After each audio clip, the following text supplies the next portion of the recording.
인정받고 싶은 욕구.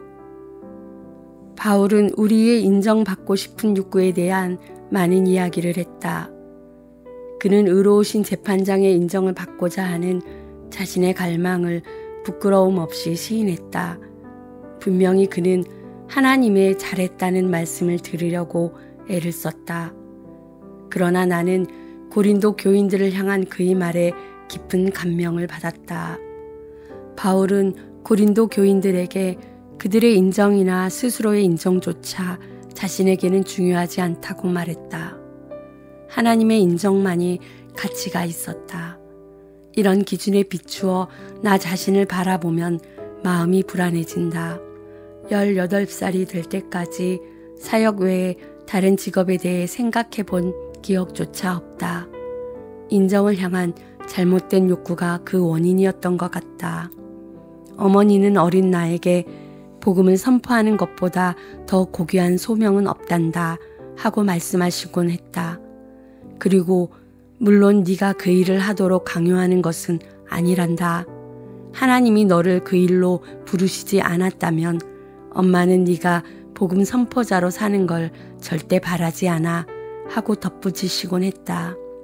어머니는 부인하시기는 했지만 나는 그 메시지를 엄마는 내가 복음 선포자가 되면 가장 자랑스러워 하시고 나를 가장 사랑해 주실 거야 로 해석했다.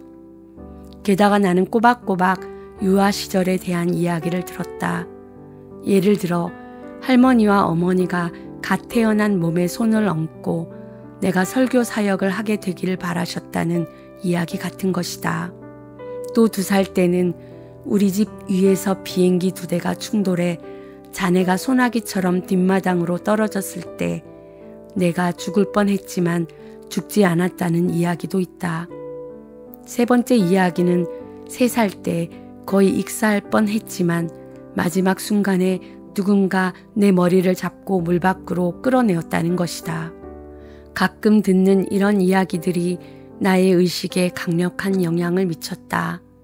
하나님은 어떤 목적을 위해 나를 보호하셨다는 메시지가 전달되었다. 그 의도가 무엇인지 찾으라. 그리고 거기에 저항하지 마라.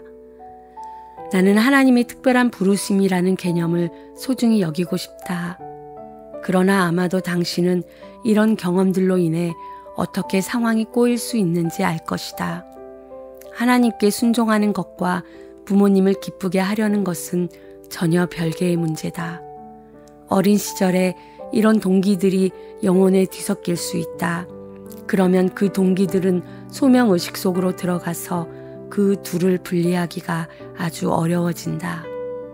나는 분명한 사실을 알게 되었다. 부모님이나 중요한 누군가로부터 인정을 받는다고 해서 절대로 사역의 폭풍우 속에서 길을 찾게 되는 것은 아니라는 것이다. 우리가 부모님으로부터라 하더라도 사람들로부터 잘했다는 말을 듣고자 하는 욕구에 의해 움직인다면 중독 같은 것의 조정을 받게 될 것이다. 올해에 필요한 일정량의 인정은 마약처럼 내년에는 더 많아져야 할 것이다. 동일한 추진력을 갖기 위해서는 시간이 지날수록 점점 더 많은 인정을 필요로 하는 신세로 전락하고 말 것이다. 사람들의 인정은 불가피하게 오락가락하고 늘어났다 사라졌다 할 수밖에 없다. 그러므로 인정받고자 하는 동기는 사람들의 감정에 따라 오르락 내리락 하는 것이 되어버린다.